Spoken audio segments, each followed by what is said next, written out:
Good afternoon. This is the Parks, Recreation, and Community Services Commission meeting. It's our regular meeting on Monday, August 20th, and I'm calling the meeting to order. What's first, please? Roll call. Commissioner Scarpetian? Here. Khan? Here. Rotfogel is absent. Sharkey? Here. President Patrick? Here. The agenda for the August 20th, 2012 meeting was posted on the bulletin board outside City Hall on Thursday, August 16th, 2012. Item 2, upcoming agenda items.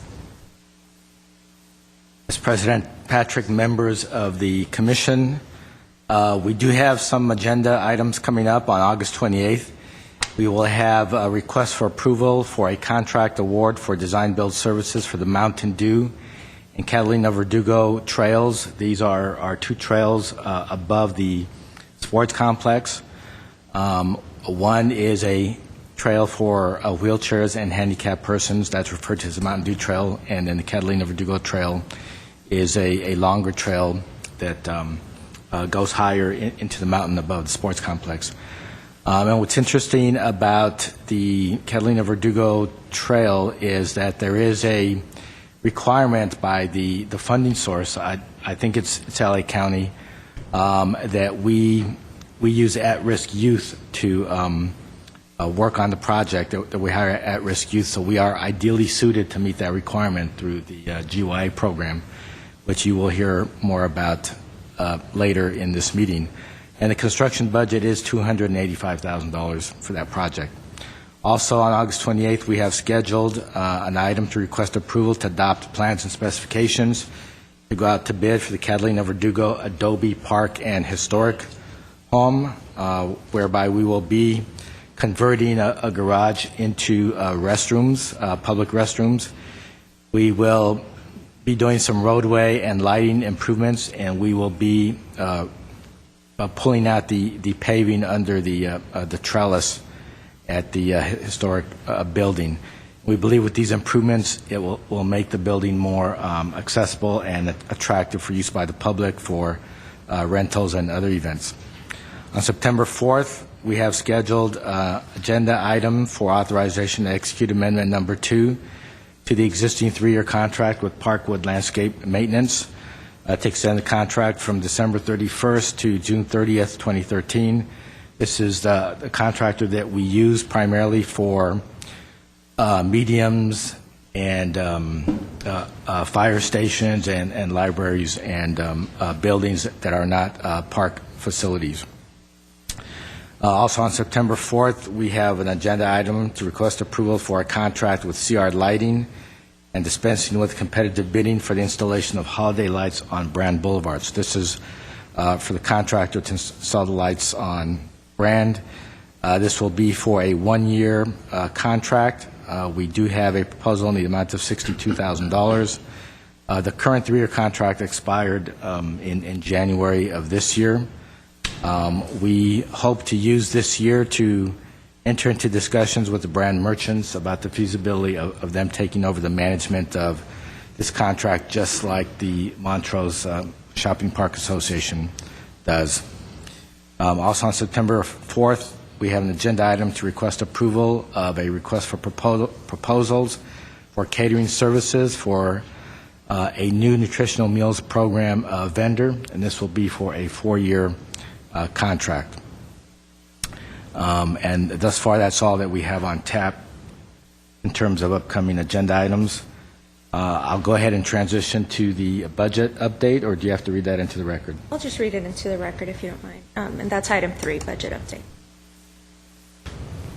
Yes, President Patrick and members of the Commission, since our last meeting, the City Council did in fact approve the fiscal year 12-13 budget on June 26, 2012. And at our last meeting in June, we did spend a considerable amount of time talking about the proposed program reductions for the Community Services and Parks Department, and included in those program reductions were the elimination of 7 vacant positions. So all of those program reductions and the elimination of positions have come to fruition. They were approved as part of the budget. In total, the department incurred an $829,000 or 7% budget reduction. And that's 7% against $12 million budget of the department.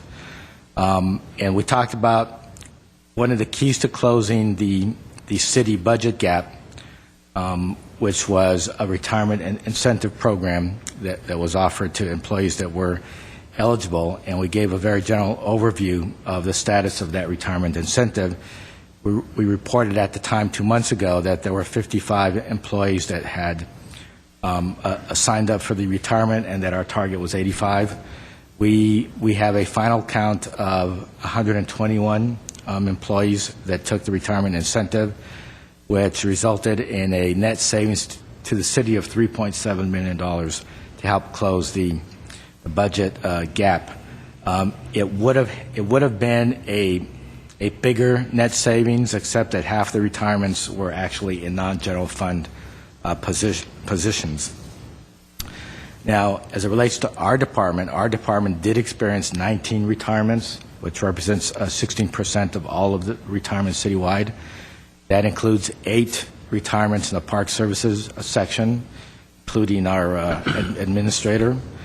It included 4 retirements in our Workforce Development section, 4 in Community Services and Recreation, 2 in Planning and Development, and 1 in Administration. This is a pretty significant number, as you can see from the handout that we provided to you, and it involves some very key positions and key staff in leadership roles that are retiring. But again, please rest assured that the city does have a plan, and all of the departments in the city are restructuring, and they are realigning their operations and operational units to operate more efficiently, obviously because we will have fewer staff.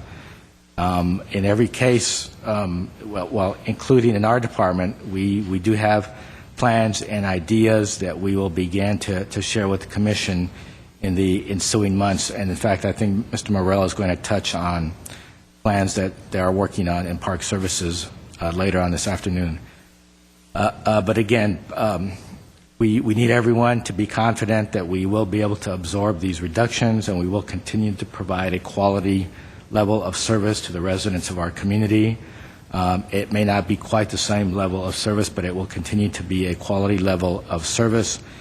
And it will, make no mistake about it, it will be a challenge, but I have the utmost confidence in the staff that will continue to remain in the department, and that they will rise to the occasion. This will also create an opportunity for other staff to step up into leadership roles. For example, Mr. Coco Panosian, in anticipation of Mr. Morello's retirement, was promoted after a civil service process to senior project manager, so he will be taking over the leadership of the Park Services section. I'm not sure we've talked about that yet. And Oneg Bulanikian will be the one remaining community services manager with the retirement of Joanne Vendito and Ross Ferris, and so we will be relying on Oneg to oversee all of the units in the Community Services and Recreation section. So he'll be taking the place of 3 managers, and so we're going to rely on Oneg, and Oneg in turn is going to rely on all of the supervisors that will be under his direction, and so they will also be stepping up their game, and that's what we expect, and we have every reason to feel confident that they will be able to work well as a team and continue to carry on the good work of the Community Services and Parks Department and continue to move us forward. At this time, I would like to recognize and introduce the 5 employees that are retiring that you, the commissioners, worked with the closest and most directly. And those employees include Gary Morello, who has served this community and worked for the city for 30 years. And as you know, he is our Park Services administrator and is very well respected by his colleagues and those that work under him. I want to recognize Ross Ferris, who is a community services manager. He is in charge of the Civic Auditorium. He is in charge of facility rentals and delivery of equipment and things like cruise night and coordinating the Rose Float. And again, does an excellent job and is very well respected by his staff and his colleagues. Joanne Vendito, who worked for the city of Glendale for 10 years after coming over from the city of Los Angeles, and Joanne was in charge, or is in charge, of the sports complex and all the citywide sports programs. And of course, working under her tutelage is Gabrielle Agolia, who again we will come to depend on, and you will be working with closely in the years to come. I also wanted to recognize George Balteria. George served as the acting planning and development administrator a couple of times, and he is a senior project manager, and again, very well respected by his colleagues and the staff, and George worked 23 years with the City of Glendale. And then lastly, I'd like to recognize Mark Sturdivant, who, again, you've worked with closely, and especially those of you that are also on our foundation board. Mark served the city for 5 years. Mark is probably one of the best grant writers in the state of California. He has a very impressive portfolio of $12 or $13 million. For the last year, he has also been in charge of the Open Space and Trails program, and has far exceeded my expectations of what could be done with the expansion of open space and trails as it relates to interpretive programs and volunteer programs. And so Mark needs to be recognized for that. So those are the 5 employees I wanted to highlight today, not to take anything away from the contributions of the other 13 or 14 employees that are retiring. We will be having a reception tomorrow morning from 10 to 12 at the Civic Auditorium to recognize the rest of our employees. But again, these are the employees who you are most familiar with, whose faces you see all the time, and whose reports you receive all the time. And so I wanted to recognize them before you this afternoon. So that's all that I have in terms of budget update and upcoming agenda items. Are there any questions or comments from the commissioners? I have a question for you. It's kind of unprecedented that so many people would be leaving the city at one time in terms of retirements and whatnot. So we're interested to see kind of how it all works in terms of the consolidation and restructuring. Is there also consideration for bringing some of these folks back on a consulting basis, or is that down the road and not something we're looking at right now? Mr. Khan, that's a very good question.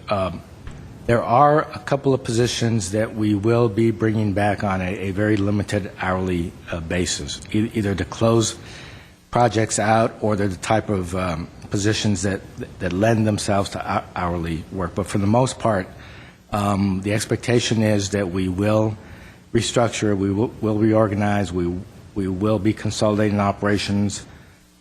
This is the new reality, the new norm, and so our department and all of the other departments will be undergoing that change, and we're in the process of doing that now.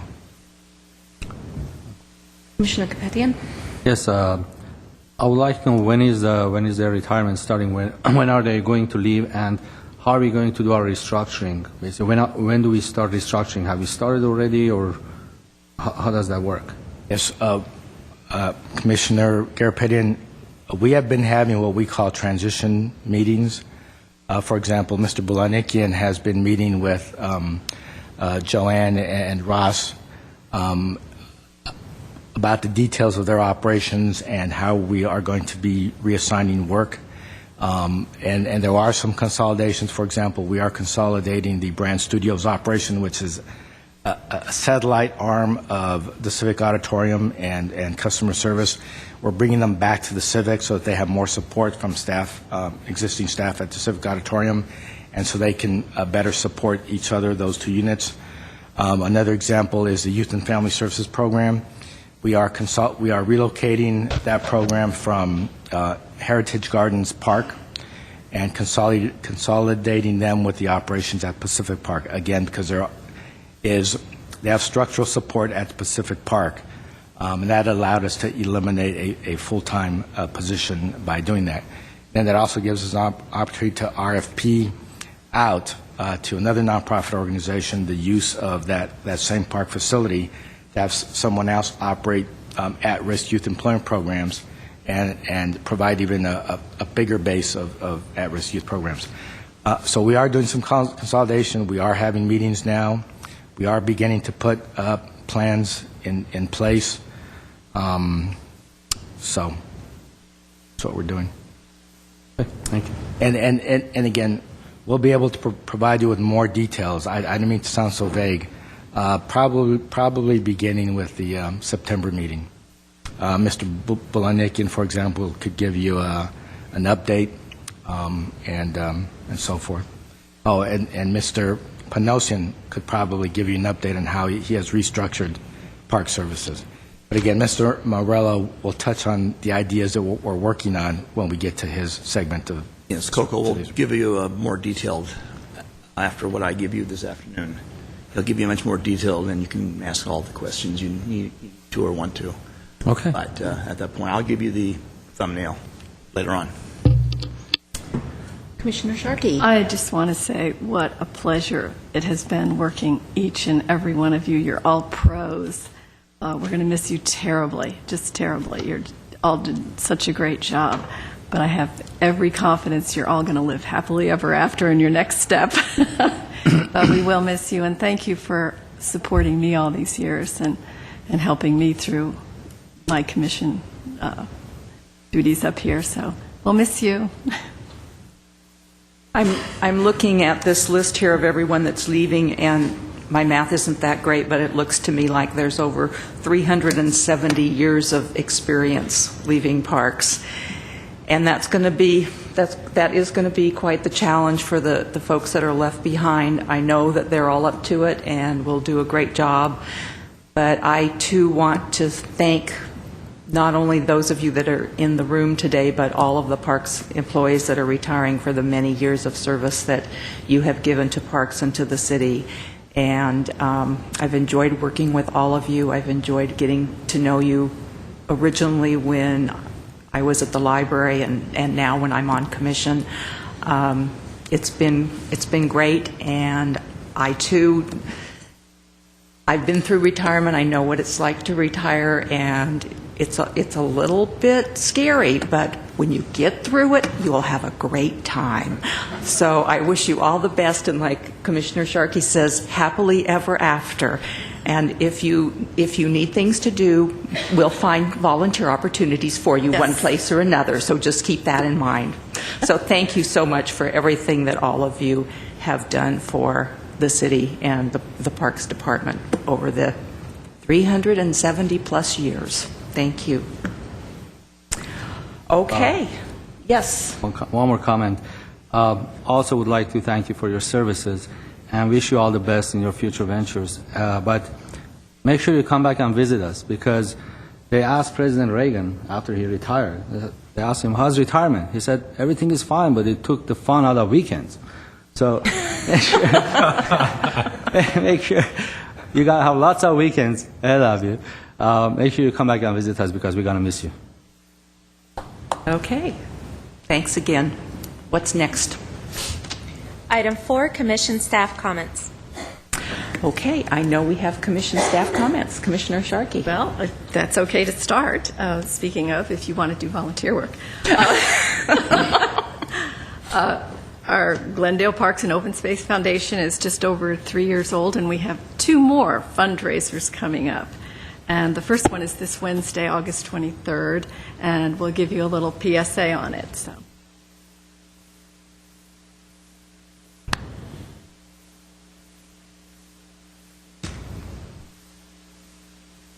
The Glendale Parks and Open Space Foundation is pleased to announce the inaugural Glendale City Golf Championship coming in August 2012. The event is sponsored by the local Trusted Choice Insurance Agents, and 100% of the proceeds will go to the Glendale Parks and Open Space Foundation to support their mission, which is to foster well-maintained parks, picturesque open spaces, and innovative recreational programs which enrich our entire community. The first round will take place at the Shoal Canyon Golf Club on August 22nd, followed by the finals at the Oakmont Country Club on August 27th. Registration is $75 per player. For more information or to sign up, please visit GlendaleGolfChampionship.com or call 818-531-2833. Sponsorship opportunities are available. Please register today and enjoy golfing in our community while helping maintain our local parks and open space. And we still have space available. So this is our first one, so we're hoping we'll do well. And speaking of first, we also have Glendale Dodger Night. It's first time for the city, I understand, according to the Dodgers. So we have a flyer on that, and that's coming up. Does it say on there? That's coming up. Help me, Laurel. September 28th. Yes, yes.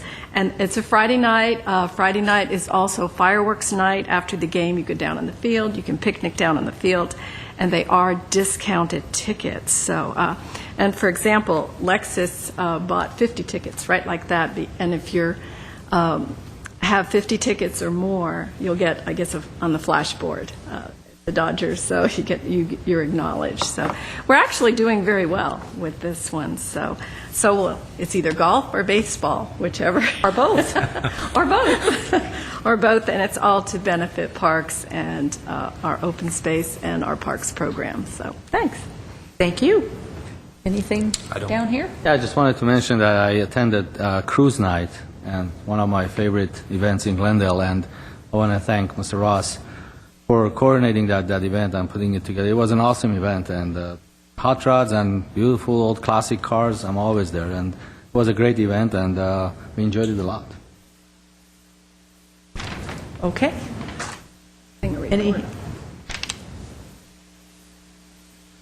Any staff comments? Okay, then what is next? Item 5, oral communications. I don't have any cards. Item 6, consent item 6A, approval of the minutes of the commission regular meeting held on June 18th, 2012. Okay, I need a motion to approve the minutes. I'll make a motion to approve the minutes. Thank you. Do I have a second? I'll second it. I came in late, but I still think I can vote on it. I think so. I don't know. I'm looking at, you can answer that too. So. We should probably have someone else second. I'll second. And I'll withdraw my second. Thank you, Commissioner Garpetian. Okay, we have... I'll take roll call. Commissioners Garpetian, Yes. Hahn, Yes. Rob Fogel is absent, Sharkey, Yes. President Patrick. Yes. Item 7, business agenda. 7A, action items. At 1, resolution modifying existing fees for the Verdugo Skate Park and related skate programs and establishing new skate park entrance fees, and recommending that the Glendale City Council incorporate the fees into the comprehensive citywide fee schedule. Hi. President Patrick, Commission. I'm Deborah. And to represent the Commission fees for the skate park and establishing new entrance fees for all participants. And we're also recommending that the Glendale City Council incorporate all fees into the comprehensive citywide fee schedule. This will allow us to operate the skate park year-round on weekdays and on weekends. In 2011-12 fiscal year, and then again in this fiscal year, the budget for staffing at the skate park was reduced. In 2011-12, we lost about $100,000, which was our full-time specialist. And this year, we lost about $69,000 for part-time salaries. Due to these reductions, the current general funds only support staff and operations of the park on weekends and during the GUSD summer break. So due to letters and input received from participants, the Glendale City Council directed us to explore charging entrance fees in order to keep the park open weekdays year-round and also possibly reduce some of our hours of operation. Staff recommends that we institute the new fees, the proposed fees, effective October 1st, 2012. This will allow time for all of us to inform the participants, inform everybody of what the new fees will be, when they will be instituted.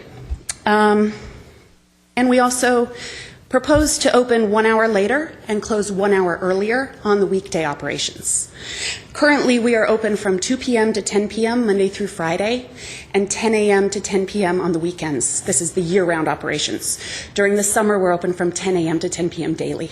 We are proposing that Monday through Thursday, we are open from 3 p.m. to 9 p.m. So we'll open 1 hour later and close at 9 p.m. on school nights. On Fridays, we'll be open from 3 to 10 p.m. And on weekends, Saturday 10 to 10 and Sundays 10 to 9 p.m. because it is a school night. The new fees that we are proposing is a youth fee of $3 daily, a monthly fee of $25 if they choose to buy a monthly pass, or an annual pass of $50. The adult fees that are proposed is $4 for all adults daily entrance, or a $40 monthly fee, or an annual fee of $75. We are also proposing to raise a few fees. We have some drop-by classes. They require no registration. Currently, they're $15 for an hour. We are proposing $20. Private lessons are currently $30 for a 30-minute lesson. We are proposing $40. Classes that are group classes that you register for, it's a 6-week class, beginning and intermediate, are currently $80. We are proposing $100. And the skate camp is currently $205 per week, and we are proposing $215. We did survey all of the other skate parks in Southern California, and of all the skate parks, we found that 12 are staffed, and of those 12 staffed parks, which are similar to ours, 4 do charge a fee. 2 of them charge a very, very minimal fee. It goes to help cover the cost of operations, but doesn't even come close. But Burbank and Santa Monica do have fees that are very similar to what we're proposing, and that's where we started our basis on fees. We did conduct a survey. We surveyed every single person and the parents of the children that entered the park in the month of July. So if they came through the door, they had to complete a survey. And we found, we collected 76 surveys total. 72% of the people wanted to pay a daily fee. That was their preference on keeping the park open. 11% wanted the park run by volunteers only and have it free. 8% wanted an unstaffed park. 8% did not respond with an answer to that question, and 1% said just close the park. And that 1% was, I think, one survey. Alternate ideas that were given to us throughout these surveys included opening a skate shop where we could sell skateboards, helmets, pads, that sort of thing. They said we could seek donations. It was suggested that we offer more special events to raise money. Rent out the skate park for more films, and open a snack bar, and also look into sponsorship. And there were a couple other zany ideas, but those were the majority of the ideas. With these proposed fees, we project that we will bring in approximately $70,000 in revenue, with costs at about $83,000. We understand that that is a loss. We will operate at a loss using other 501 program revenue to support this program. The skate park, as I said earlier, has traditionally been open from 2 p.m. to 10 p.m. weekdays, 10 a.m. to 10 p.m. weekends. We offer skateboard classes. We have a Friday Night Lights program, which is where kids can come and play video games that relate to skateboarding, and they can have some pizza and hang out. We have a traveling skate camp that was very successful this summer. We just wrapped it up a few weeks ago. And we do rent out the park for film permits when we're approached. It's very hard to go out and find them because they're looking for a very specific venue, but we get almost every single person who comes to do a scout at our location. So we've been very successful with those. And we also have some small special events at the skate park that celebrate International Go Skateboarding Day and the anniversary of the skate park opening.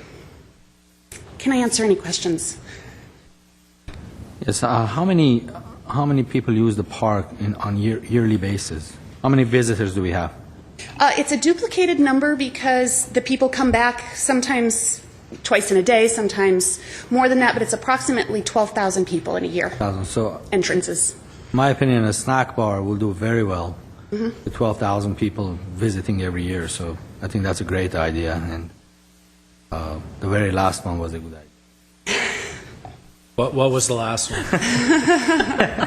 Don't go there. No comment. Commissioner Khan, do you have any questions? I do. In terms of those people that are coming in, and you might have said this, is it mainly youth from our community, or is it adults from outside community, or what's the percentage or breakdown of people using it? The breakdown based specifically on this survey, which is very indicative of every single month. This is the middle of the summer, and so we think that it's a very good average to go off of. We had 55% were adult skaters, and 47% of those were known non-residents. 28% didn't tell us their residency. But so the majority is definitely non-resident adults. So we're drawing in from the outside to come here. Very much so. And so there are skate parks in Burbank. There is a skate park in Burbank, Santa Monica, let's see. I know you did the survey as the comparison. I'm not talking about that right now. I'm just saying around us here, is there other skate parks? Yes. Burbank would be one of the closest ones, Pasadena, and there's a couple in Los Angeles that are pretty close to us. Burbank is definitely the closest that is staffed and also charges a fee.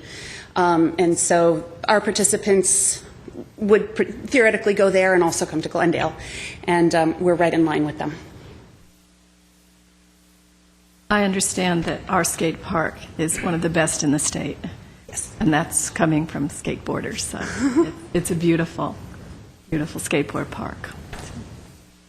If I may make a comment, President Patrick, the adults would primarily be young adults, right? Like 18 to 22, as opposed to adults as in parents of children? Yes. That's safe to say? Okay. These were participant adults, not the parents that I was counting in that larger number.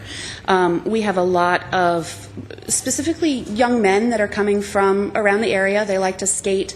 They go from park to park, and they visit 4 to 5 different parks in a week sometimes. We did ask some of those questions on the survey to try and gauge who our customers really are that are answering these questions.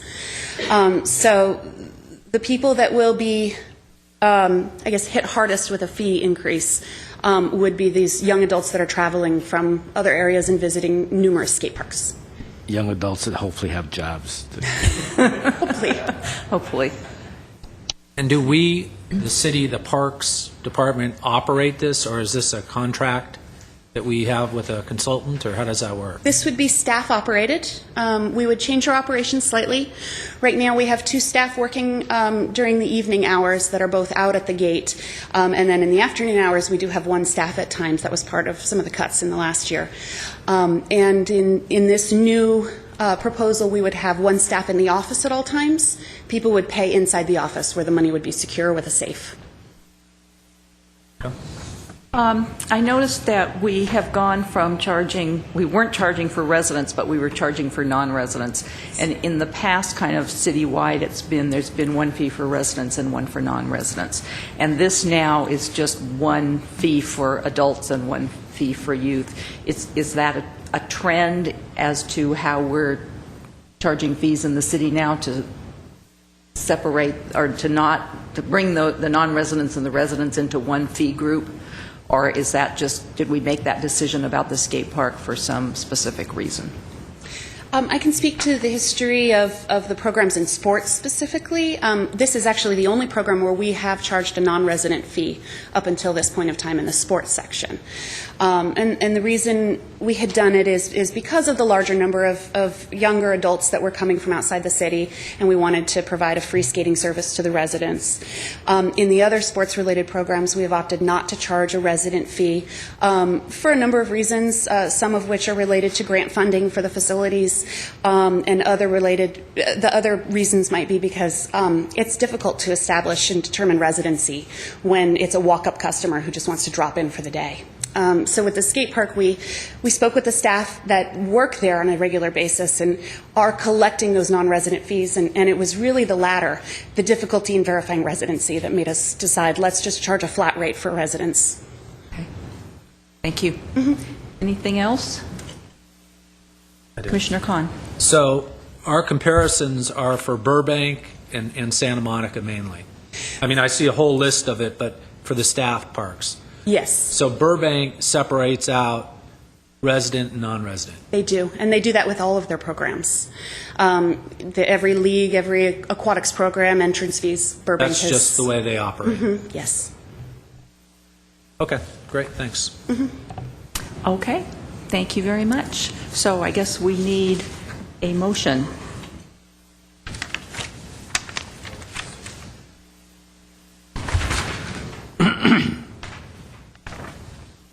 I'd make the motion. Okay.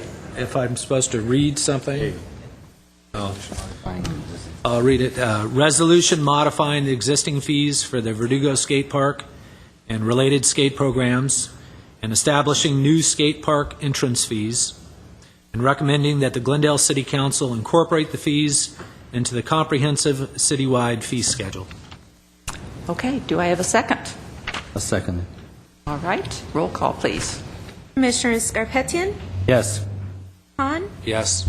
Rob Fogel's absent, Sharkey, Yes. President Patrick. Yes, thank you very much. Okay, what is next? Item 7B, reports for information only at 1 is a cruise night event report.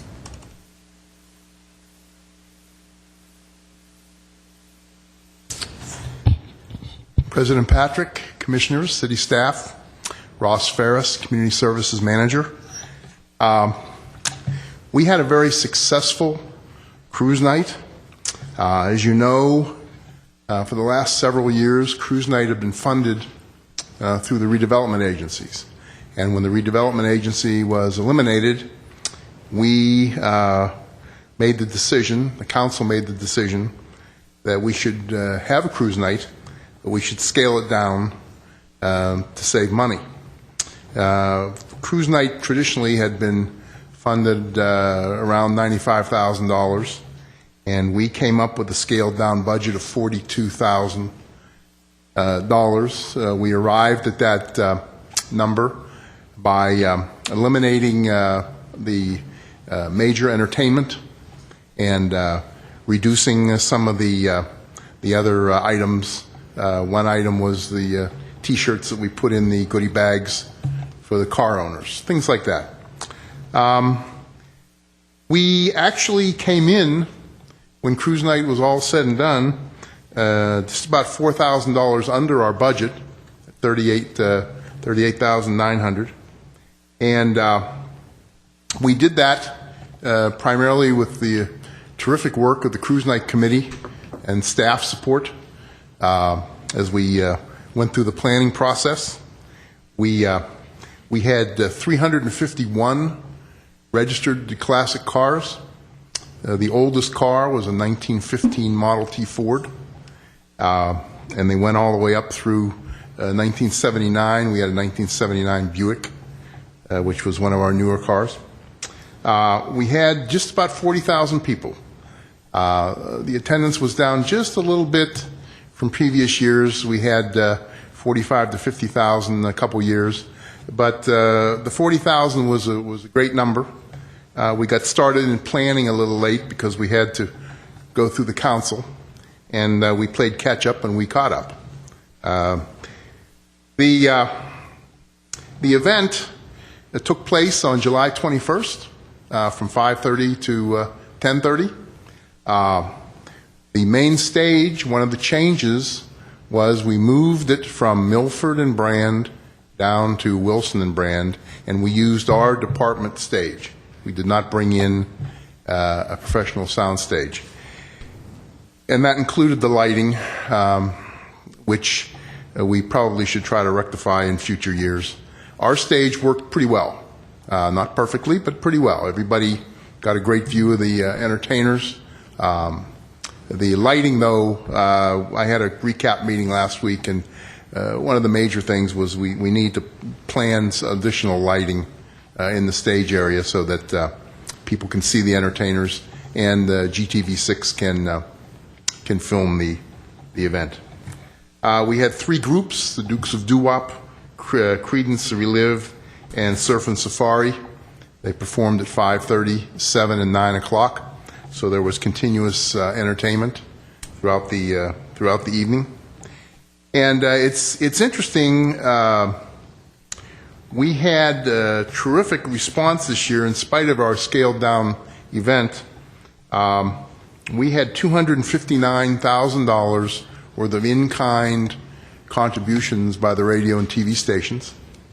We had $13,000 from the newspapers. They were sponsors and ran ads and things for us. And we had $4,000 from McGuire's Professional Car Care Products. They provided product for the goodie bags and the banners and that type of thing. So we did a great job there. And the other thing that was really turned out well, we had $10,200 in sponsor cash this year versus half of that the previous year. And we had $11,000 in car entry participant fees, which was up a little bit. We did increase the fee from $30 to $35, which was accepted readily by the car owners because they all appreciate the event. They appreciate the fact that we have a great venue for it. It's in the evening, it's cool, people are able to walk around, it's safe. And I will say the committee, the police department, the fire department, our own staff, recreation staff, the park and play activities, the climbing wall, everybody did a terrific job. It is a quality event. The recommendation, of course, is to continue it. And even though I'm going to retire, I will come back certainly as a volunteer, and I'll probably bring an old car too. All right. Are there any questions? That's good to hear. Any questions? I do have a comment. I know you're going to retire, but I'm sure you're going to be back to help us to coordinate this event again. Yes. I spoke to many people there, people who participated, and they brought their cars up. Many of them were indicating that there are no judge or jury to give them an award. In other words, they want to have their cars evaluated, maybe a certificate or a reward for them to have. You know, they participated in this event and they won or what have you. There was a VW Bug. Out of all these classic cars, this one stood up. It was a VW Bus, 1967, if I'm not, or 57, if I'm not mistaken. 24 windows. This is very rare. This is a very rare car. It is. And it's worth over 6 figures. And people don't know. And he was standing there. I talked to him, and he says, yeah, this car is worth over $110,000, and we're not being recognized, basically. I know everybody who has a really nice car or a classic car, we all have the same tendency to just like to be recognized. But if we have a committee of 2 or 3 experts to go around and evaluate those cars and maybe hand out an award or announce it, I think that will help the event as well. Commissioner Garpetti, in the past, we have had exactly that. We have had a People's Choice contest, so to speak, with the trophies. This year, we did not have it. It was one of the budget cuts. We probably should reinstitute that. We talked about that at the committee meeting last week. We wanted this year, as part of the scaled-down event, to, rather than give trophies to selected car owners, which is a great thing, we wanted to give something to every car owner who brought their car there. So we put the money to continue the goodie bags so that 351 car owners got a nice goodie bag versus fewer car owners getting a trophy, and the goodie bags either being non-existent or scaled down a lot. So we had to make a decision. That was a decision we made. The committee also brought up the fact that we probably should, if we can, bring back the People's Choice. With the People's Choice, we had actually 12 different trophies. We had the Community Services and Parks Director's Trophy. We had the Mayor's Trophy, the Police Chief's Trophy, etc. So we connected them up with the city departments that sponsored the event. So a point well taken. Thank you. It was a great event. We really enjoyed it. Thank you. It was a great event.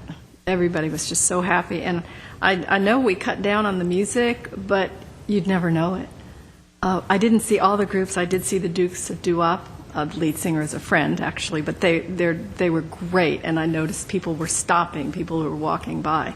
So I think, I don't know, I wasn't there for the other groups, but cutting back on music, we really didn't. We did great with local talent. So.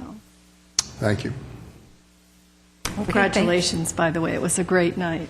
Thank you. Everybody deserves the congratulations that help with the event. And we wrote that down that you're going to help next year. Yeah, that's in the minutes. It's recorded That you're already. coming back Okay. next year.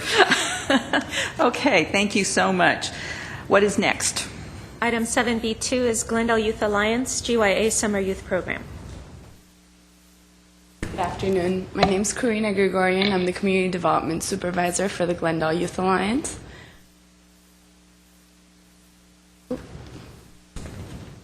All right. The mission for the Glendale Youth Alliance is to provide, coordinate, and support youth employment activities, efforts, and programs that have a positive impact on our local youth. Some of the other benefits to the program is that the youth are off the streets, they're reducing crime rates. Well, our programs are reducing crime rates, and they're becoming productive members of the workforce and breaking the cycle of poverty. Unemployment continues to be the most pressing issue in America. Having the highest unemployment rate are youth ages 16 to 24. While the need for employment services is at an all-time high, the funding for these programs have significantly shrunk over the years. GYA has a unique understanding and experience in serving the youth of our community. We currently operate 6 programs and serve youth between the ages of 14 to 24. On an annual basis, we serve approximately 450 youth. The 6 programs are broken down into 2 different categories, 2 of which are revenue-generating enterprise programs. The other 4 are grant programs for older youth, for high school seniors, for the hospitality industry, and our signature programs, which are the Summer Youth Employment Training Program.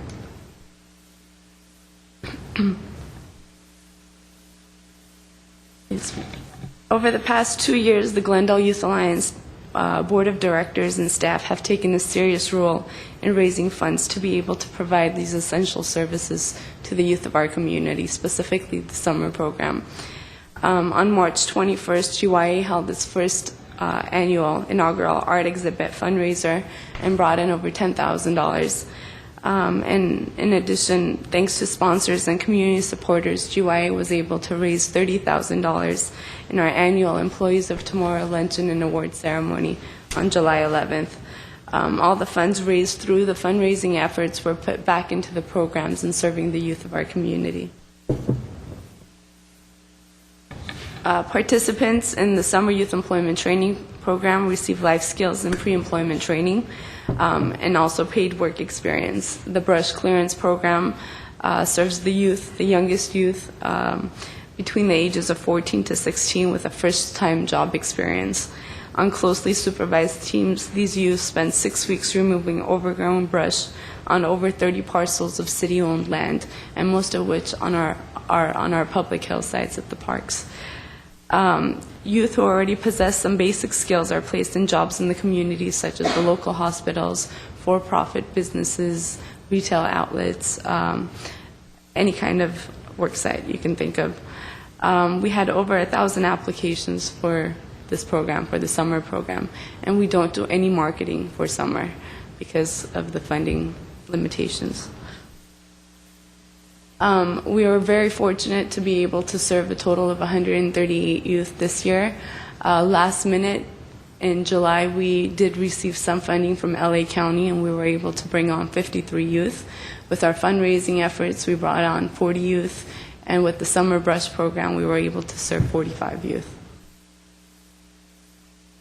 Some of the services that we provide are client-centered, goal-oriented case management, paid work experience, training, scholarships, supportive services, such as bus tokens, food, work attire, and referrals to other agencies, depending on the needs of the youth. Our clientele is youth ages 14 to 24, majority of which are from low-income, disadvantaged families. Most are immigrants. They have language barriers. Some of the youth are homeless or have disabilities, or foster youth, probation youth. Some of our youth are parents. They're youth with children. And some of the youth are sole providers of the household. 57% of the youth did indicate that they heard about GYA through word of mouth. Similar to other parks programs, GYA improves the quality of life of our youth and the families by providing summer and year-round opportunities. Youth are off the streets and in a positive environment. GYA youth assist in maintaining the trails and performing brush clearance to prevent fires on our hillsides. In addition, Grant youth provide much-needed assistance in the various sections of community services and parks. We have youth at park services, at all the recreation programs, in almost every section of the parks as well as the city. Some of our accomplishments for the 2011-12 fiscal year, we served 402 youth. 99% of the youth completed all of the services that we provided. Oh, I'm sorry. 73% of the youth either obtained employment, permanent employment, or decided to go back to school. And these are our older youth that are out of high school. 93% of our high school seniors were able to get a diploma, graduated successfully out of high school. 71 participants since 2002 have received scholarships to continue their education. And 90 youth in the past year were able to receive supportive services such as work attire, food, transportation. And 100% of the youth get one-on-one case management and mentorship opportunities. Some of the challenges, as I mentioned, uncertainty in grant funding on all levels, federal, state, county levels. And every year we start accepting applications, but we have no idea whether funding will come through. And with the high demand of these programs, it's essential that we provide these services to the youth of our community. In addition, additional increases in operational expenditures and just the need for employment opportunities for our youth. I thank you for your support, and if you have any questions, I would be happy to answer them for you. Okay, thank you. Questions? I don't have a question, but last summer, the Glendale Parks and Open Space sponsored 3. This year, somehow it slipped by us, so maybe next year we could do that again. And they worked really hard, and they also learned a lot at one of our parks, so it worked out really well. So It's a great opportunity for them as well. hopefully we can help next year. I have a question. Yes, Commissioner Cobb. I think it's great what you guys are doing. I did have a question, though, in terms of the age range. Because typically when someone's, I don't think of youth as 24 years old. Mm-hmm. How does the age work? I mean, how did you guys come up with that age range? A lot of the grants specify the age group, and our older youth are typically between the ages of 18 to 21, but some of the grants go up to the age of 24. Hence, that's what we set as our program age limits. So it's based on the grants that are available as to the age range? Exactly. Okay, thank you. Okay, great program. Thank I you. wish we had more money and could do more with it, but hang in there and let's get some more grant funding because it really is a great program. Thank you. Thank you for your report. What is next? Item 7B3, Citywide Sports Annual Report. Could Good afternoon again. The Glendale Sports Complex staff operates the Glendale Sports Complex as well as all of the citywide sports and related programs. This report will be on the citywide sports aspect of the sports complex staff and duties. The citywide sports includes the scheduling of 13 youth fields throughout the city, the tennis vendor contract management of 3 tennis contracts, or 3 locations, the adult basketball league, which is run out of the enterprise fund but is staffed by staff that are part of the citywide sports. At least in 2011-12 they were. And we also do the sports-related contract classes. The reservation of the 3 youth fields includes meeting quarterly with all of the youth groups, managing the snack bar contracts for the youth groups. They have snack bars at the field sites, coordinating maintenance of the fields with the maintenance staff, and scheduling all of the lights at the outlying fields. In the 2011-12 fiscal year, the general fund supported 2 full-time staff, 2 hourly office staff, and a handful of recreation leaders to go out and assist at the field sites. In addition to overseeing the field rentals and contracts, the citywide sports staff also coordinate the aquatics program, the Pacific Community Pool. Included in that, it was the Hoover High School pool, the 5 wading pool sites, and the Pacific Community Pool, and the Verdugo Skate Park. That all comes under the citywide sports section. These programs are all funded by both general fund and enterprise fund. We offered numerous contract classes throughout the 2011-12 fiscal year, and in the contract class section in citywide sports, we generated $71,807. We had badminton, adult volleyball, youth and adult tennis, youth soccer, youth volleyball classes, and running classes. Of the 13 citywide fields that we rent out, we consider available hours of rental from 7 a.m. to 10 p.m. daily, which year-round equals 5,856 potential hours that we could rent out a field. Obviously, the fields aren't used every single available hour during the day, especially during the school year, but the reservations, the number of hours permitted on each of these fields ranged from 486 hours up to 3,614 of those available hours. And the biggest permit, the field permitted the most is Stengel Field, and the field permitted the least is the outlying T-ball grass area at Brand Park. During the approved season of sport, the fields are offered free to our approved community youth groups. So in the springtime, the fields are free to all of our Little League baseball groups.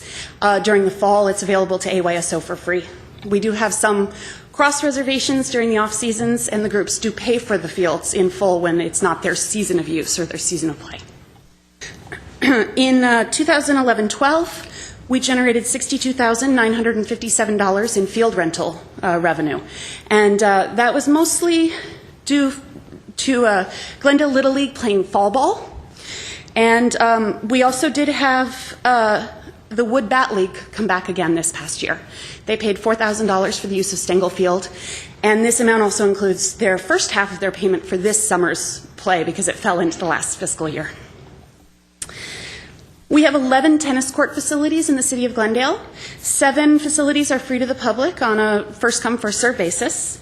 1 is contracted under the Shoal Canyon Golf Course tennis court agreement. And then we manage 3 contracts at Glorietta, Fremont, and Glendale High School tennis courts. And again, the adult basketball program is operated out of the enterprise fund, so we report on that in the sports complex revenue report.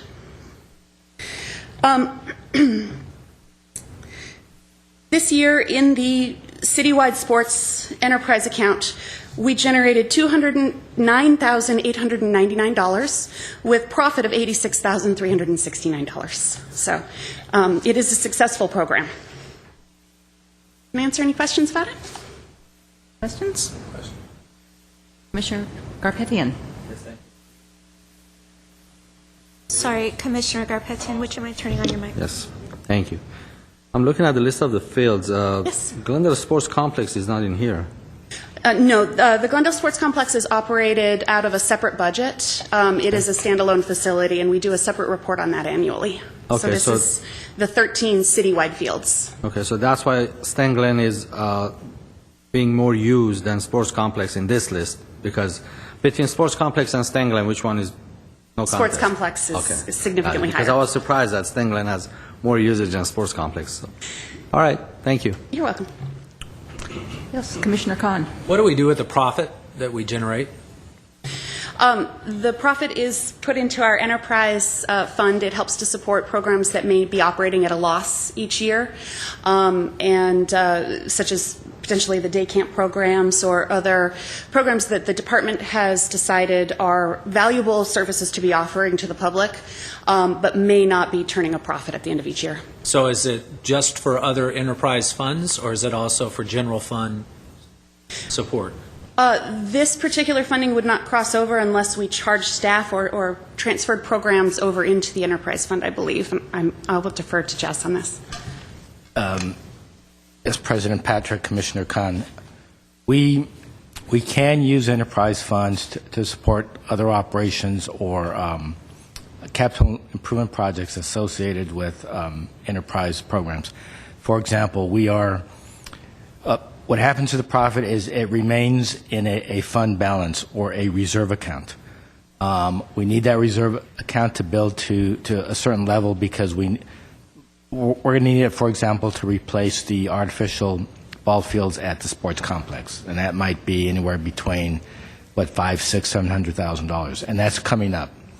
We need the reserve to begin to wean ourselves from an annual subsidy that we get from LA 84 Prop A. Prop A funding, which will be in a couple of years. As Ms. Golia pointed out, the skate park program, for example, the way we've designed the fee schedule, we are accepting the fact that it's going to operate at a loss. Sure. So the fund reserve will leverage that program and other programs that don't make money. Our day camps is another example where we'll probably never break even. So our ability to make a profit in other programs allows us to offset losses in other programs where we can't raise fees above the market. Okay, thank you. Okay, thank you very much. What is next? Item 7B4, Maple Park Community Center Annual Report. Good afternoon, President Patrick, members of Commission. I'm Kenneth Kahn, Community Services Supervisor. I'm in charge of Maple Park Community Center. This is the annual presentation for Maple Park. As you all are aware, Maple Park Community Center opened its doors last summer after a large and full-scale renovation. Over 5,000 square foot of space was added to the building, and we now have a heavily used community center right in the heart of South Glendale. So we have a lot of different programs going on, so we're going to basically go over those. The indoor facilities at Maple Park Community Center, we basically have a full court gymnasium, which is equipped with a kitchenette that can be used for sports and special events. We have parties there and so forth that can accommodate over 200 people. We have 2 large meeting rooms equipped with amenities such as tables and chairs, and we also have a projector and video review and so forth. We have a full-scale kitchen with a large warming oven, counter space, and a capacity sink. There's also a computer lab with up to 18 stations. We also offer a recreation room, complete with ping pong, air hockey, foosball tables, and a video gaming station. This is a picture of our full court gymnasium. We use this for our drop-in basketball, drop-in volleyball, and like I was saying, we also have large-scale parties, different events, baby showers. We've even had a wedding here, believe it or not. So holds over 200 people and gets the job done. This is the slide of our computer lab. Like I said, this is drop-in, basically open to the public with the use of an activity card. A lot of youth and adults, even in the area, don't have access to basic internet and just basic computers, so it's a very important outlet for the community to access. This is one of our meeting rooms, meeting room 102. This room holds up to 75 people. We've had a lot of meetings in this room. We also have smaller events that basically hold up to 75 people, such as baby showers, birthday parties, christenings, etc. This is a slide of our recreation room. Basically, this is for our youth drop-in at Maple Park. Like I said, there's a lot of different activities that we have going on. It's an important outlet for the youth to come to after school, during the summer hours, and so forth. This is the kitchenette on the second level. Basically, when we have large-scale events, we also rent out the kitchen to go along with the gym rental. So this is the second level. Here's a picture of a beautiful party that was done just about a month ago in the meeting room. Looks like a hotel, you know, if you look at it close enough. So we don't do the decorations, by the way, but we do the tables and chairs. What kind of a party was it? That was Sweet 16, actually. So, Nice. yeah, right at Maple Park, believe it or not. And then here's how the room looks undressed. The outdoor facilities at Maple Park, we have a full regulation-sized tennis court. There's walking paths and benches, multi-use fields. There's 18 picnic tables. We basically do permits for the residents and local youth for free, basically. There's also a children's play area that was recently updated with ADA accessible features. There's also a terrace at the outdoor of Maple Park that can accommodate up to 40 people. There's a picture of our picnic tables, and you can see the tennis court in the background. This is the outdoor terrace. This is the children's play area. The center-based programs that we have at Maple Park, basically we have a tot time program. This is for toddlers in the area. Basically the parents can come and we have an outlet for them to go ahead and kind of let the kids loose. We have a lot of different activities going on in the gym, so mothers bring their toddlers and kind of have a good time. This program takes place Mondays and Wednesdays from 10 a.m. to 12 p.m. We have, like I was saying, drop-in volleyball and drop-in basketball at Maple Park. This is a very popular program amongst the youth. We have different timings for both the youth and adults, so we kind of divide up space. Youth drop-in is typically after 2:30 till about 6:30, and then we have adult drop-in after 6:30 till about 9 o'clock. We have lifelong learning classes, which we call contract classes. We have a new dance class, along with a gymnastics class and a basketball skills class, and many more on the way. This year, this summer, we had our first day camp program at Maple Park Community Center. Very successful day camp that averaged about 30 to 35 kids per week. So it was good to have that at the center because it really gives, the parents a place to leave the kids for the summer. And like I was talking about the recreation with the different activities. We also have the Club Maple program, which continues to take place at Maple Park Community Center. This program takes place every Thursday from 5:30 to 8 p.m. Club Maple basically provides services to adults with developmental disabilities. The program is designed to provide recreational socialization and educational opportunities.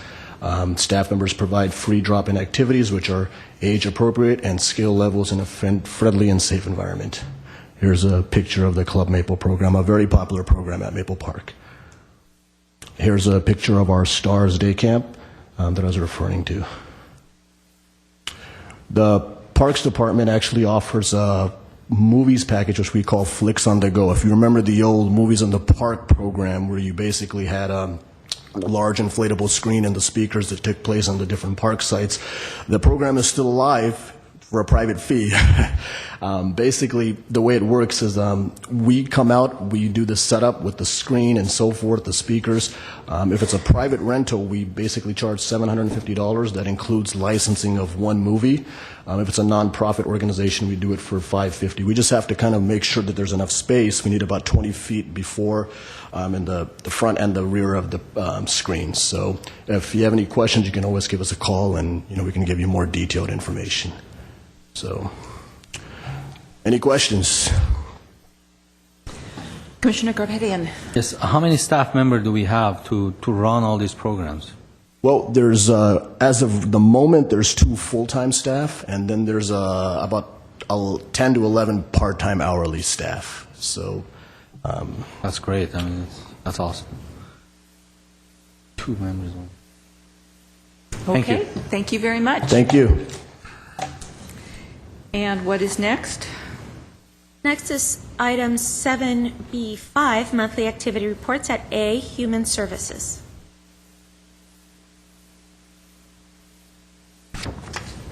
Good afternoon, President Patrick, members of the Commission, Yvette Samvalian, Homeless Program Supervisor. Today I will be giving you an update on our 2012 homeless count, which is an annual enumeration of homeless folks in the city of Glendale. You've heard this report last year, so it's an update from pretty much every year, so won't take too much of your time. The homeless count is a requirement of the federal government in order for us to maintain our continuum of care programming and justify and fill the gaps and create programs in the city of Glendale. We are mandated to conduct a homeless count, and typically we select one day in the last week of January, which is our one-night point-in-time count. The count is conducted under the auspices of the Homeless Coalition and the volunteers within the city of Glendale. And last year, our count was on January 25th. The count is typically is meant to answer how many homeless folks we have in the city of Glendale on that point in time, so that on that night particularly. And what happens is volunteers go out through the city of Glendale by walking or driving, and as soon as they come across a homeless person, they come out and survey the homeless person. They request information which is anonymous. The information is utilized for us to develop programs. On January 25th, we had identified 299 unduplicated homeless persons, which compares to 412 in 2011. One of the major differences or significant decreases from 2011 to 2012 was because of the winter shelter program. If you remember, in 2011, the Los Angeles Homeless Services Authority, LAHSA, operated the regional winter shelter program at the Armory, which housed about 150 to 180 homeless persons. This year, we operated the Homeless Solutions Project, which served about 50 unduplicated homeless persons. That's one of the major decreases in terms of the population. In terms of characteristics of the homeless persons, we had identified 129 individuals and 134 persons in families. 166 were adults between the ages of 18 through 61. 67 were 62 years of age or older, which is a 40% increase from our 2011 homeless count. And most of our homeless seniors are utilizing all of the park's senior services, including the meals and the adult recreation center, which we very much appreciate to be part of the section, so we're able to provide services for a wide range of population, including the seniors and the youth and the families. In terms of one of the characteristics that housing urban development is looking for is number of persons that are chronically homeless, and they have a strict definition in terms of that for the chronic homeless. They define a chronic homeless as an unaccompanied adult with a disability, and if that person has been homeless for more than a year or has had at least 4 episodes in the last 3 years. So based on the count, we had identified 107 chronically homeless adults. And of those 107, 98 were individuals, 9 persons were in families, so 9 adults within the family were chronically homeless. 28 of the 107 were in shelters, so those folks were utilizing Ascensia's emergency shelter or YWCA's domestic violence shelter, and unfortunately the 79 were unsheltered chronically homeless that are typically on our streets population. In terms of other characteristics, 56% people were identified as chronic mental illness, and that seems to be increasing as folks are staying on the streets longer and longer. 31% have problems with chronic substance abuse. and then 14 are duly diagnosed with mental illness and substance abuse. We do work really closely with Didi Hirsch, our mental health provider. Ascensia has mental health therapists and a psychiatrist on board, so we collaborate with most of our agencies to provide services for our clients in terms of mental illness and substance abuse. 49% out of the 299 were identified as being homeless because of domestic violence. Of those 49, 32 were women and their children who were residing in the emergency shelter at Ascensia and or YWCS emergency shelter, and 17 of the 49 were men who were unsheltered population that were victims of domestic violence. One person from the count had identified as having HIV positive or having been diagnosed with AIDS, and the City of Glendale typically refers our clients to Pasadena AIDS Clinic for services in terms of the HIV disease. 14 people, 5% of our persons were veterans. This is a significantly less number than last year, and the reasons behind this is because City of Glendale, along with Ascensia, has identified several funding opportunities and permanent housing programs, and has joined with the Veterans Administration to move homeless veterans from the streets strictly to housing. As a result of that initiative, Ascensia has placed about 22 veterans from last year who are our chronically homeless population into housing. So that's a pretty significant difference. And typically, the homeless count results are used for a couple of priorities. That's specifically for our HUD application, which is an annual application that City of Glendale applies and through funding to continue the operation of the homeless continuum of care. So that we can understand the needs of our homeless participants.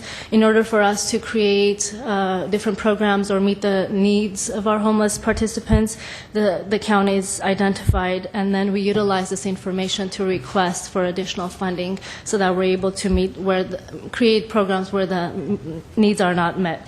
And then also to be aligned with the federal strategy to end chronic homelessness and homelessness in 10 years and veteran homelessness in 5 years. So this is one of the three important priorities, and therefore we conduct the homeless count on an annual basis and develop programs to meet the needs in our community. If you have any questions regarding the homeless count, I would be happy to answer them for you now. Commissioner Khan. I have a comment more than a question. I was going to ask you, and you addressed it in your presentation, about the significant drop. And it's interesting to me that just by not having the winter shelter at the Armory, that such a substantial drop, that's 27%. That's a big number. So in terms of it not being here overall, do you see that as being a positive and going in the right direction? In terms of the regional program, we've had it here for the last 14 years. We were directed by council to do something different, in which we tried.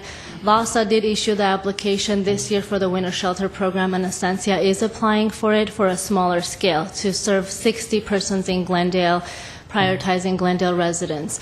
So in terms of prioritizing local dollars for local homeless program, folks in the community is a positive outcome. Although, homeless clients do utilize services wherever they feel safe. And we are part of the LA County region where a lot of clients can come through our programming. So. Yeah. Thanks. Commissioner Garpetian? Yes. Again. We take a count every year to see how many homeless persons are in Glendale. Are they the same people, or they change, and what percentage of them change? And do we have a count as to how long they've been homeless? Yes, we do have. We do about it, and do we know why they become homeless, or what is it in our program to find out why is it that become homeless and do something about it, or? Yeah, there are a variety of reasons why people become homeless. It's social economic status. Some do have challenges in terms of drug, alcohol abuse, or mental illness. The 107 chronically homeless, now the 79 of those that are unsheltered are the folks that have been in our community the last probably 10 years that I can think of. Challenges with the unsheltered chronically homeless is that there is not enough funding to permanently house the homeless that are on the streets. One, because we only are able to receive about 3 to 5 vouchers or housing program dollars every year based on the component we have in the city of Glendale. So what we usually do is we work out with our landlords to have them rent us less in terms of the units so we can put more people. The challenge with the chronically homeless individuals is also once we do place them in housing, all the wraparound services needs to come together. So mental health component needs to be there, the supportive services, someone who can teach them basic life skills, how to live independently at home, how to pay their bills and rent on a monthly basis. And we have organizations in place that are working with our homeless population. We just don't have enough funding or money to be able to place every single homeless person into housing. And we are moving toward that way. HUD is prioritizing funding for that. For example, they are prioritizing veterans right now and giving additional funding for veterans, so we have new initiatives to end chronic homeless veterans within 2015. Some of the other significant factors of newly homeless that they became homeless for the first time is because of the economy. The last 3 years, economy has been terrible. Most of two-parent households have either lost their jobs or haven't received any increase in their income, and rent has increased, cost of living has increased. They're unable to maintain their housing, so they have become homeless. But the Glendale Continuum of Care, under the aspects of the Glendale Coalition, we do meet on a monthly basis. We do strategize how to best serve the population that's in Glendale and what programs to develop to be able to move some of the folks from the streets into housing. I'm not sure if Mr. Duran has anything else to add, but that's the focus of the coalition, is to strategize and develop programs to be able to eliminate homelessness in Glendale. Thank you. President Patrick, Commissioners, the only other thing I would add is is a need for more mental health services and mental health beds. I think that's the biggest obstacle in dealing with the chronically homeless and dealing with the root of their problems. I think HUD's strategy right now, and Yvette, correct me if I'm wrong, with the HERTH Act, is housing first, is to pick people off the streets, stick them in the housing, and give them the services, which is a recent shift in paradigms. The paradigm before that was that the families have to go through case management first, and they have to demonstrate that they are ready to make the change and make decisions to live in housing. But that wasn't working for the longest time. So we're now trying a different strategy. And when I say we, in terms of the federal government and where the funding is concentrated, where we purposely select the hardest to serve individuals and see if we can stick them into housing first, and then provide them the services while they're in the housing units already, and hope that it sticks. If it doesn't stick, then we pick the next person and see if it'll stick with them. And right now, that's the strategy that we're working towards. But in my view, it's all about mental health services in terms of the chronically homeless persons. And it's also a sad testament that a lot of the homeless population is now older, and families are growing. And we think as it relates to the families, it's probably because of the economy. And maybe because at one point they were productive, families with shelter, and if it were not for the economy, that they would continue to be. And so hopefully there's easier fixes with that homeless subpopulation than the chronically homeless. And the elderly, I guess cost of living is just catching up to them. Thank you. Thank you very much. Thank you. It's a big issue, and it's good to have people like you working on it. Yes, so thank you. definitely. Thank you. What is next? Item 7B, 5B, Park Planning and Development. President Patrick and members of the Commission, just touched upon the 4 items coming before Council for their consideration and approval, so I won't bore you with those same projects again. However, we have been active with 8 other projects in the meantime. We will soon start construction on, excuse me, I'm drawing a blank for a second, on two projects, and Shahan Begumia will touch on those in a few moments, who is the project manager on those two projects. But also, as important, we're starting our design phase of Maple Park, Palmer Park, and the artificial turf at Pacific Edison Elementary School at Pacific Campus. If you don't have any specific questions for me, I'll turn it over to Mr. Begumian to just tell you about those two upcoming construction projects. Okay, thank you. President Patrick, Commissioners, good afternoon. My name is Shahan Begumian, and I'm here to give a quick update regarding the car park gates, Brand Park gates and car park security and safety project. We advertised for these projects, for both projects, on bidding purposes on June 6th. We had a mandatory pre-bid meeting for both projects on June 13th, and we received bids for both projects on July 11th. Car park first. We had 12 construction firms attended the pre-bid meeting, mandatory pre-meeting on June 13th. Out of those 12, we received 5 bids. The low bidder withdrew the following morning because he had critical errors in his bids. So we're in the process of finalizing the contracts with ARC Construction off of La Crescenta, California. So we're in the process of finalizing the contract with them. For Brand Park, we had 14 construction firms attending the pre-bid meeting, and out of those 14, we had 3 bids we received. That again, our construction was the lowest bidder on this project, that we're going to finalize the contract, and I'm hoping to start the construction by September 10th, and by the end of the year will be complete, both projects will be completed. So I'm here if you have any questions, I'll be more than glad to answer. President, if I may add, President Patrick, just to that brief presentation, both of these projects are driven by the community in response to some of the security and safety needs, which have been a high priority for our department for a very long time. So in response to the request for additional security and safety measures, we will be installing these gates and fencing. I'm sorry about interrupting. Commissioner Garpetian. Thank you. Can you explain the RFP process? How does that work? RFP If process? I may, this was a hard bid. So we advertise for bids.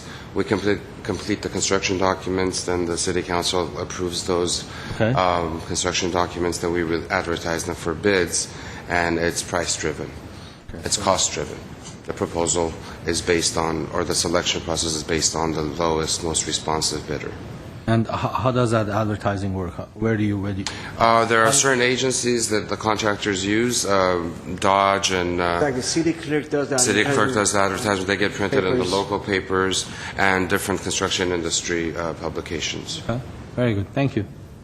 And also, if anyone's interested, any construction company is interested, they contact us directly, and we add them to our list to make sure that they get notification specifically.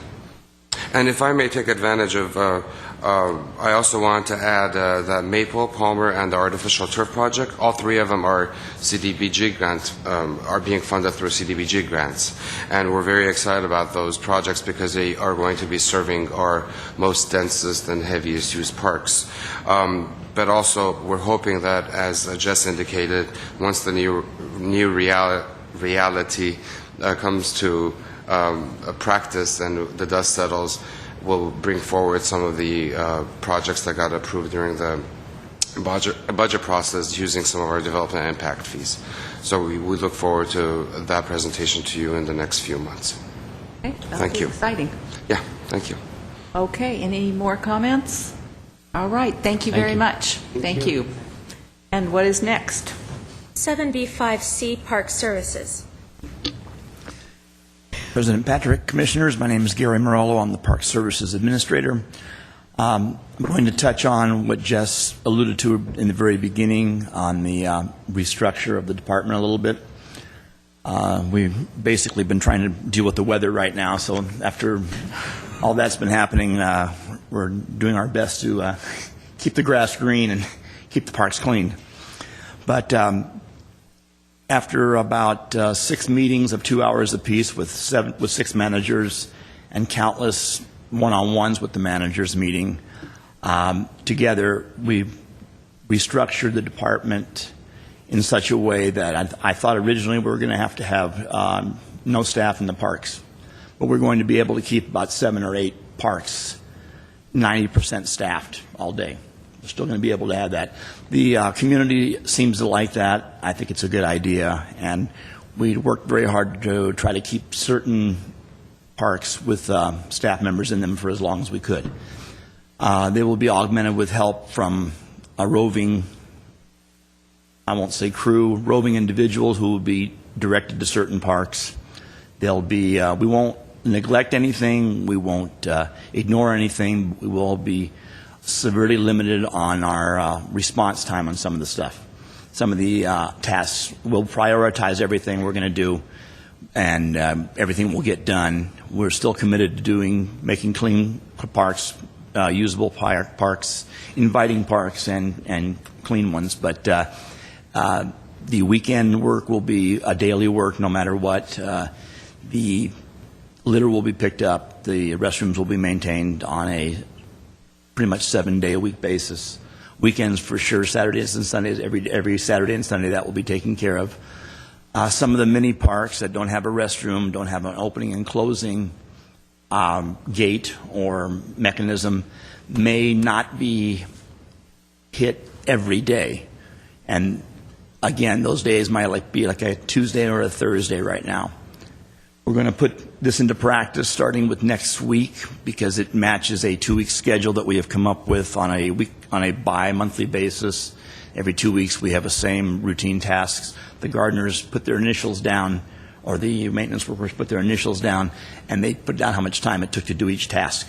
So we can compute exactly how much it costs us to do every single park.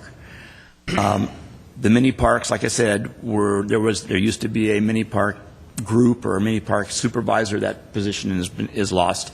So the mini parks go back to the regional managers in their geographical locations.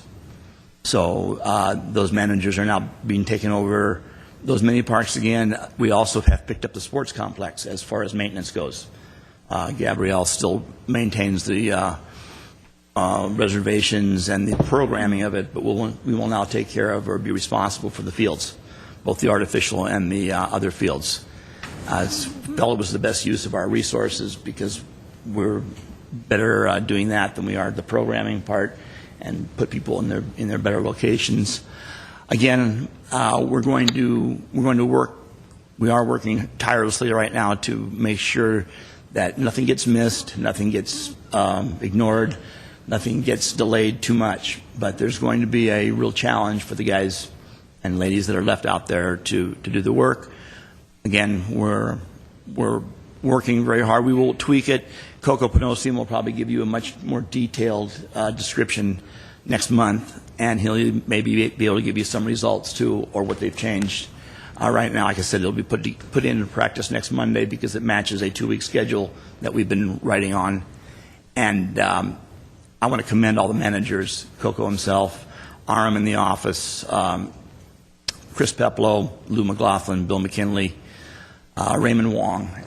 They did a really great job of really putting their heads together and meeting separately and individually and with the group and coming up with a real hard project. We had to assign trucks, we had to assign vehicles, we needed to do equipment, we needed to do routes, and a lot of them will be on routes again, but I think 7 to 10 parks will probably have right now with a person in them about 90%, and then they'll be pulled out occasionally to help in an area that's close by.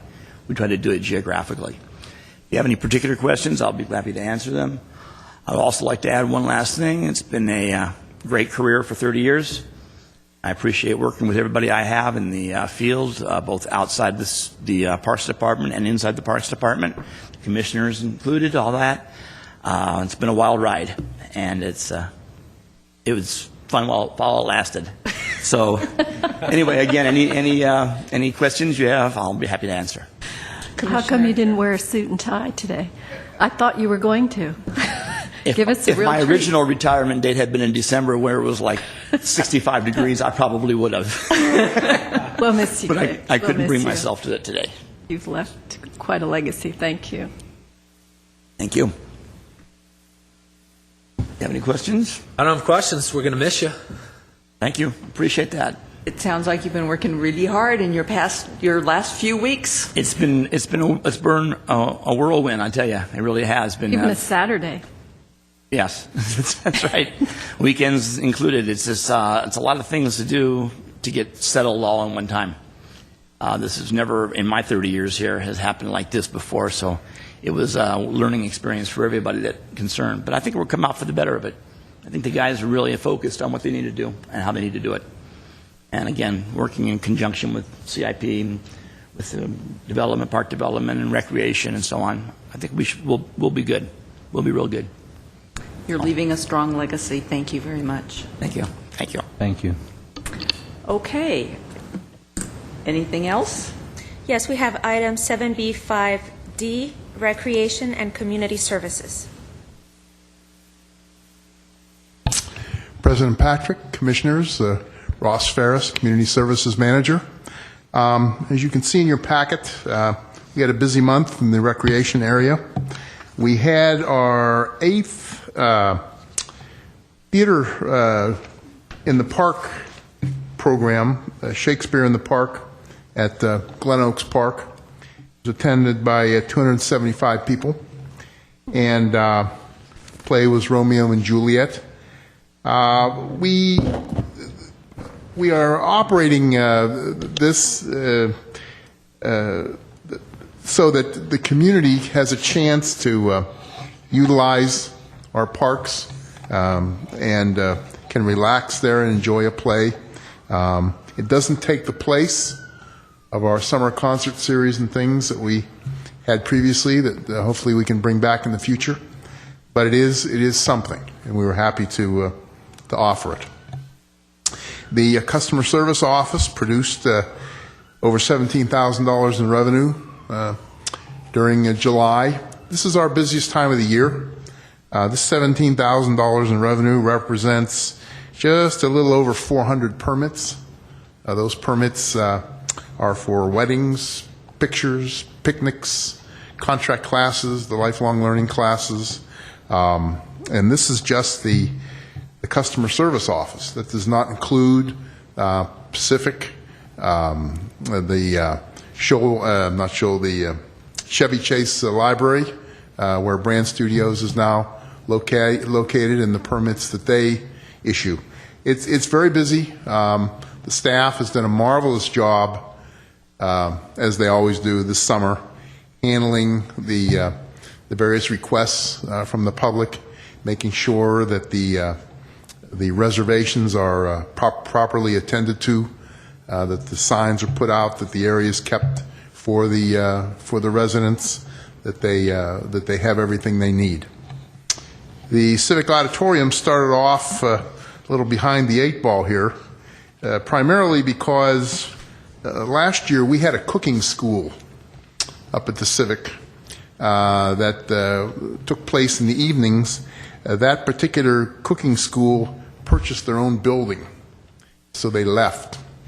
So that hurt our revenue. However, in August and September, the bookings are strong, and we will recoup that. And I will tell you, last Friday, I participated in a meeting, and we may be doing something at the Civic that's very exciting in the way of possibly having indoor soccer. So if that happens, that will be a wonderful, I think, use of the building, and it'll greatly help the revenue. So that's in the planning stages, and it looks hopeful. In the past, we have discussed this, but it never was quite the time. We had various people that thought we had too many issues, but I think now we've been able to overcome those, and so I look forward to a lot of positive things from the Civic Auditorium. In the past 3 or 4 years, We've kept the expenses there flat in spite of rising costs, and we have been able to maintain a consistent revenue of just about $500,000. So anything we can do in the way of additional events will do nothing but bring that deficit down. So I'm real encouraged. Any questions? I have a comment. Yeah. I think it's an outstanding idea, the indoor soccer, because it sounds like it's, everybody's been trying to figure out what to do with that facility for so long without greatly impacting everything else. I think the credit should go to Onig Bolanikian. He is the one that has brought it up. Not that we have talked about it before, but he is seriously pursuing it. I think he's got some great ideas, and we're looking forward to it. Great. Thank you. Thank you very much. Thank you. We'll miss you, Ross. Yeah. I've enjoyed working with all of you. Believe me, it's bittersweet. I will really miss the people. Thank you. Thank you so much. Okay. Item 8 is adjournment. All right. If there's nothing else, we are adjourned.